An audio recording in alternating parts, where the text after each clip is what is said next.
Semangat pagi! Jika ingin belajar kesederhanaan, maka belajarlah dari Bung Hatta. Hingga akhir hayatnya, Bung Hatta hidup dalam kesederhanaan. Bung Hatta enggan memuja kesenangan yang berlebihan, juga tak mau menggunakan uang yang bukan haknya. Bung Hatta mengajarkan menjadi pria terhormat, tidak harus menjadi orang kaya. Hatta juga mencontohkan perilaku jujur dan menghindari korupsi. Sesuatu yang sangat langka saat ini. Dia juga tidak pernah mau mengambil uang yang bukan haknya. Hatta pernah menyuruh asistennya mengembalikan dana taktis wakil presiden sebesar Rp25.000. Padahal jika tidak dikembalikan, tidak apa-apa. Sebenarnya dana taktis itu tidak perlu dipertanggungjawabkan, tetapi moral Bung Hatta yang mempertanggungjawabkannya. Bung Hatta adalah orang yang jujur dan punya kehormatan. Bung Hatta teliti sekali dalam menggunakan uang. Ia hanya menggunakan uang yang memang haknya. Ia tidak mau menggunakan mobil dinasnya untuk keluarga. Ia tidak mau menggunakan uang negara untuk kepentingan keluarga atau pribadinya. Uang negara yang dianggarkan untuknya hanya untuk kelancaran pekerjaannya. Ingat, apapun bidang dan jabatan pekerjaan Anda, tanggung jawab menjadi salah satu hal penting yang wajib Anda emban. Dengan adanya tanggung jawab, ASN akan merasa diperlukan hingga ia memiliki kebanggaan tersendiri terhadap pekerjaannya. Namun, tanggung jawab yang diberikan akan percuma apabila ia tidak memiliki akuntabilitas. Dengan akuntabilitas, Anda memiliki dorongan dalam diri untuk menyelesaikan tanggung jawab tersebut. Biasanya, orang-orang yang tidak memiliki akuntabilitas akan menyalahkan orang atau pihak lain apabila terjadi kesalahan pada suatu pekerjaan yang menjadi tanggung jawabnya. Tanpa adanya tanggung jawab dan akuntabilitas, seorang ASN biasanya tidak memiliki etika yang baik, hanya bekerja seperlunya, dan tak akan berniat memberikan lebih, bersikap acuh tak acuh. Saya akan menyampaikan riset yang sangat penting. KPK merilis Indeks Integritas Nasional tahun 2021 yang diukur melalui Survei Penilaian Integritas atau SPI. Indeks Integritas Nasional mengukur tingkat resiko korupsi pada kementerian, lembaga, pemerintahan daerah melalui persepsi dan pengalaman masyarakat, serta data objektif dari pihak internal, lembaga masyarakat, pengguna layanan, dan pihak pemangku kepentingan. Berdasarkan hasil SPI, resiko korupsi masih ditemukan menyebar di hampir seluruh instansi.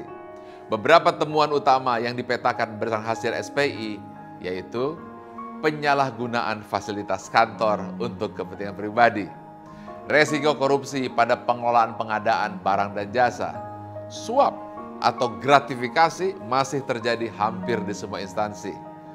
Intervensi baik dalam bentuk penentuan program kegiatan, perizinan, penentuan pemenang pengadaan barang dan jasa, yang paling banyak terjadi di pusat kementerian dan lembaga. Risiko korupsi dalam promosi atau mutasi, jual beli jabatan banyak terjadi di lingkungan pemerintah kabupaten. Nah, sekarang kita harus memahami bahwa akuntabilitas adalah sebuah nilai, prinsip yang wajib menjadi karakter dalam bekerja. Sebenarnya semua orang mengerti dan paham tentang makna akuntabilitas, tetapi mereka tidak mampu menjalankannya. Karena akuntabilitas ini sesuatu yang tidak sederhana dan tidak mudah. Maka diperlukan keikhlasan, pengendalian diri, dan kejujuran. Saya akan sampaikan panduan perilaku akuntabel. 1. Melaksanakan tugas dengan jujur, tanggung jawab, cermat, disiplin, dan integritas tinggi. 2. Menggunakan kekayaan dan barang milik negara secara bertanggung jawab, efektif, dan efisien. Tidak menyalahgunakan kewenangan jabatan. Apa kesimpulannya? kehormatan Anda, seluruh karir Anda, masa depan, keberhasilan Anda dipengaruhi oleh cara Anda bekerja dan hati nurani Anda yang Anda curahkan terhadap pekerjaan Anda. Karakter, kedewasaan, dan kesungguhan tidak ada artinya jika dibandingkan dengan gaji yang diperoleh. Jika Anda melakukan pekerjaan dengan setengah-setengah, acak-acakan, tidak tuntas, maka yang demikian itu akan meruntuhkan karakter Anda. Kita tidak bisa memiliki karakter yang jujur, utuh, karir yang tak bernoda, jika kita selalu menyia-nyiakan waktu kita yang tak bertanggung jawab dalam mengerjakan pekerjaan kita. Ingat, carilah kebenaran, tuntut kebenaran, laksanakan kebenaran dalam bermasyarakat, sehingga senantiasa menjadi pegangan dalam segala tindakan. Bung Hatta. Ikuti saya, tarik nafas. Ucapkan, kami bertanggung jawab atas kepercayaan diberikan. Mari kita junjung tinggi akuntabilitas. Salam ASN berakhlak.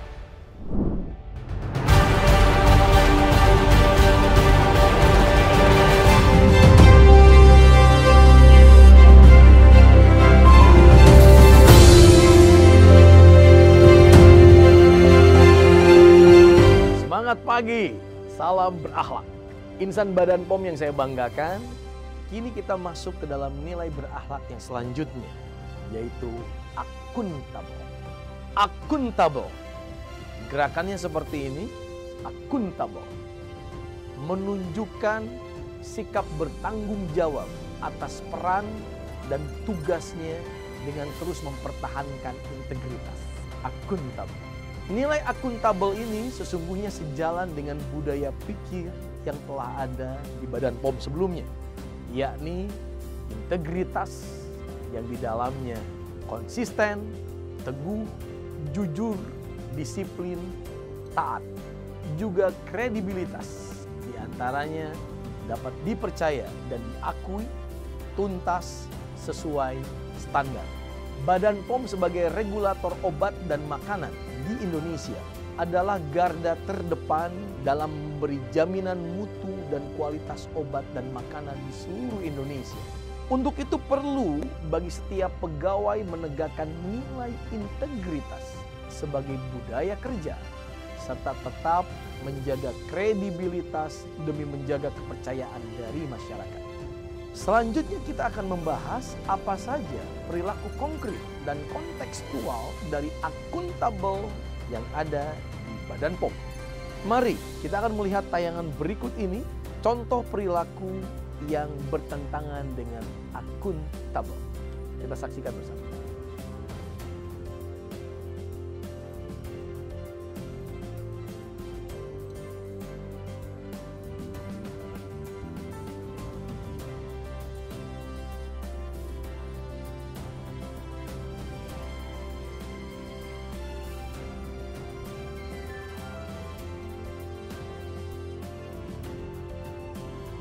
Oke, kita sudah menyaksikannya. Bagaimana menurut insan Badan POM seluruhnya? Melihat, mendengar, dan merasakan ada pegawai yang bersikap seperti dalam cuplikan video tadi. Tentunya hal ini harus segera di-stop. Benar begitu? Karena tidak sesuai dengan budaya kerja akuntabel.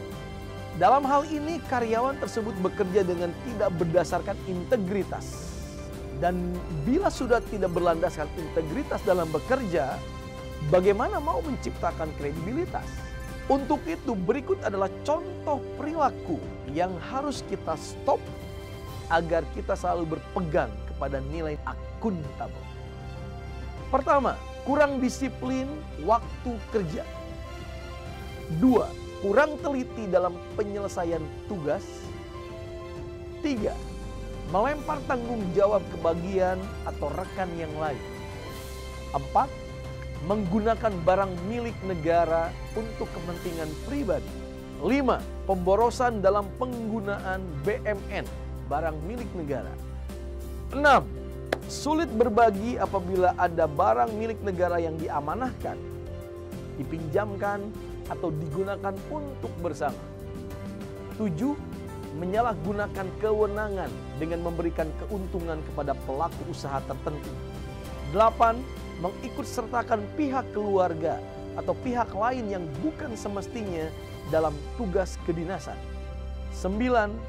Menyalahgunakan kartu tanda pegawai dan atribut lainnya dalam pelaksanaan tugas kedinasan.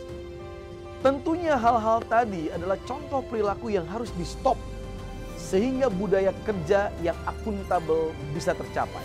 Lalu bandingkan dengan perilaku yang akan saya munculkan dalam video berikut ini. Mari kita lihat bersama.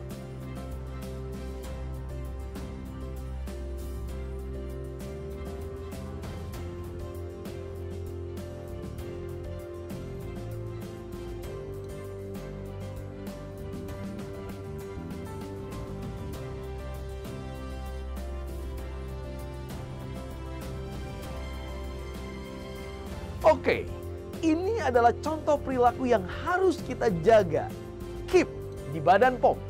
Apa saja itu? 1. Bekerja sesuai SOP, tepat waktu. 2. Mematuhi ketentuan penggunaan pakaian dinas atau pakaian kerja. 3. Berperilaku jujur, berwibawa, disiplin, dan taat aturan dalam bekerja. 4.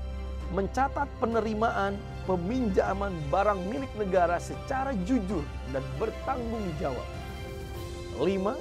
Menjaga dokumen barang milik negara dan informasi yang diamanahkan. 6. Mendokumentasikan proses dan hasil dari setiap kegiatan yang dilakukan secara jujur dan terbuka untuk dapat dilaporkan. 7. Melakukan pembagian dan mengemban tugas sesuai dengan matriks peran di unit organisasi. 8. Menghindari konflik kepentingan pribadi, kelompok, maupun golongan. 9. Bekerja dengan baik tanpa perlu diawasi sesuai wewenang. Untuk meningkatkan budaya kerja yang akuntabel dan tentunya dilandasi dengan integritas dan kredibilitas. Seperti apa contohnya? Kita lihat kembali tayangan berikut ini.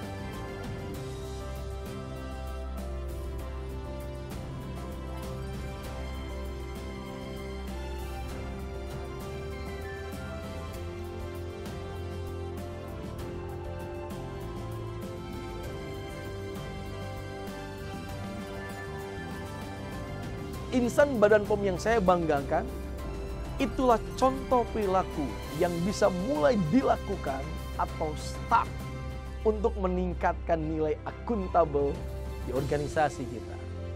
Apa saja tadi?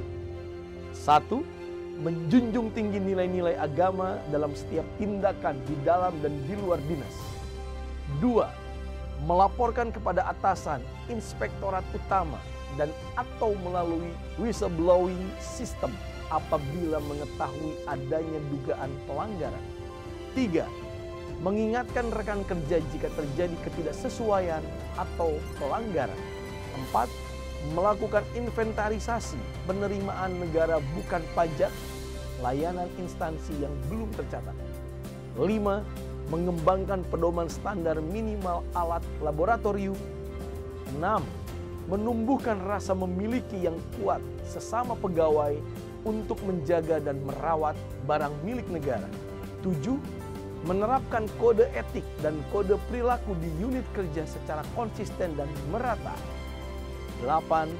Menerapkan pemberian reward dan konsekuensi secara transparansi, konsisten, adil, dan merata. 9. Menolak tugas dari atasan apabila bertentangan dengan ketentuan perundang-undangan. Insan Badan POM yang saya banggakan, sebagai pengawas obat dan makanan, Badan POM tidak cukup hanya berbekal kompetensi teknis. Badan POM perlu terus meningkatkan reputasinya sebagai lembaga pemerintah yang otoritatif, akuntabel, kredibel, sehingga memiliki kewibawaan di hadapan publik. Untuk itu diperlukan peningkatan integritas dan kualitas pelayanan publik dalam pelaksanaan tugas dan fungsi pengawasan obat dan makanan. guna mewujudkan good governance dan clean government. Mari kita tingkatkan terus integritas dan kredibilitas dengan berani, bersih, disiplin, dan terpercaya. Inilah akuntabel. Insan Badan POM, salam berakhlak.